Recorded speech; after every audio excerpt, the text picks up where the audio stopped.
again, we're comforted in that because it was written. See? So everything is predestinated. The destiny of the so-called white man is laid out. Let's read this again. It says, it was said unto her, the elder shall serve the younger, as it is written. See, as it is written, Jacob have I loved, but Esau have I hated. So it doesn't matter how much this man toil, labor, scratch and claw, tooth and nail, in attempts to establish his new world order, which again would consist of him bringing Israel into captivity, which this would be manifested in the form of, this microchip. All right, that MOTB, man. See?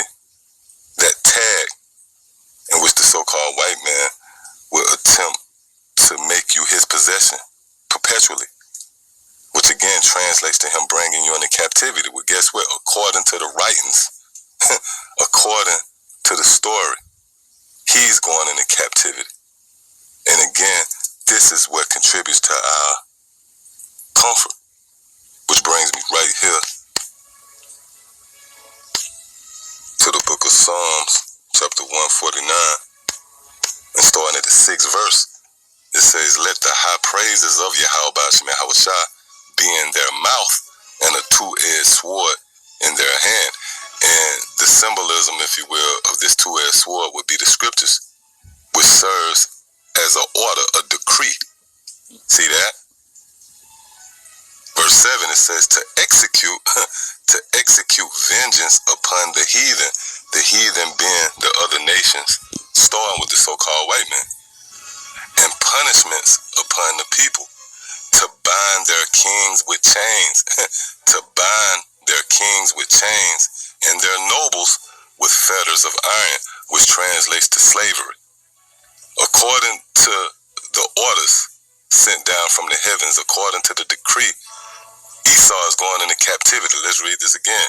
To bind their kings with chains and their nobles with fetters of iron. See, which what we just read here complements the book of Revelation, the 13th chapter, the 9th and 10th verse, where it says, he who leadeth into captivity shall go into captivity. Guess what? That's an order. See? Verse 9, it says, to execute upon them the judgment written. Let's read this again. It says to execute upon them the judgment written. See? This honor have all his saints, praise ye the Lord. Real quick, let's click on this word execute. Scriptures say that this decree is in order to execute the judgments that's written within the Holy Scriptures.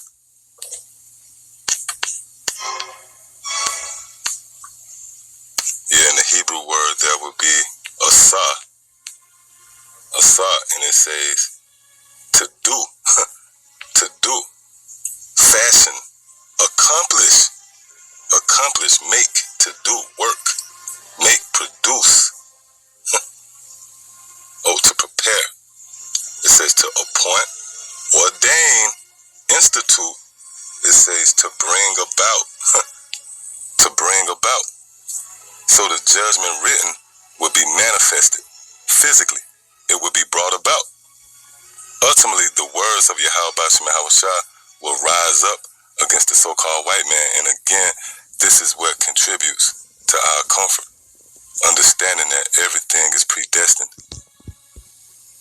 And especially in relation to the so-called white man, seeing that his days are determined, pretty much his destiny is laid out. So yeah, I just wanted to touch on that, Lord willing. It was edifying. Till the next time I say shalom.